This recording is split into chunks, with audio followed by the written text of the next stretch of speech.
రవాణా మరియు రహదారి భవనాల శాఖ గత పాలకుల నిర్లక్ష్యం వలన మరియు నిర్వహణ లోపం వలన రాష్ట్ర రహదారులు అధ్వానంగా తయారవడంతో పాటు ఉన్న మౌలిక సదుపాయాల పురోగతి కూడా కొన్ని సంవత్సరాలు వెనుకకు మరలింది.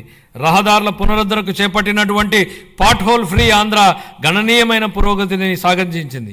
మరమ్మతులు చేపట్టిన 20,059 కిలోమీటర్లలో 17,605 కిలోమీటర్ల మేర రహదారి పనులు కేవలం 3 నెలల వ్యవధిలో పూర్తి చేయడం జరిగింది.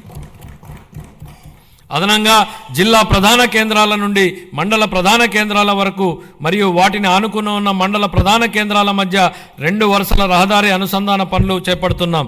వీటిలో భాగంగా ఆంధ్రప్రదేశ్ మండల అనుసంధాన మరియు గ్రామ అనుసంధాన మెరుగుదల ప్రాజెక్టు మరియు ఆంధ్రప్రదేశ్ రహదారులు మరియు వంతెనల పునర్నిర్మాణ ప్రాజెక్టుల కింద 2,522 కిలోమీటర్ల రహదారి విస్తరణ పనులు మరియు 464 వంతెన నిర్మాణ పునర్నిర్మాణ పనులు ఉన్నాయి.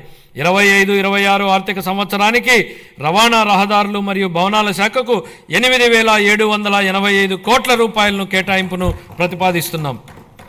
పర్యాటక మరియు క్రీడలు మరియు సంస్కృతి ఆంధ్రప్రదేశ్ పర్యాటక విధానం 24-29 ద్వారా మా ప్రభుత్వం పర్యాటక రంగానికి పరిశ్రమ హోదాను కల్పించడం జరిగింది.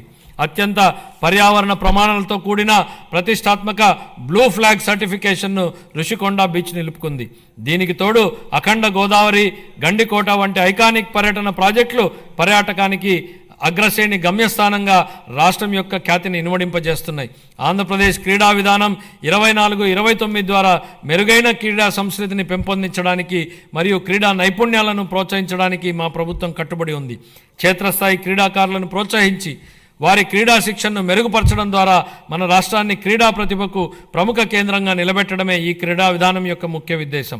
25-26 ఆర్థిక సంవత్సరానికి యువజన, పర్యాటక మరియు సాంస్కృతిక శాఖకు 469 కోట్ల రూపాయల కేటాయింపును ప్రతిపాదిస్తున్నాను.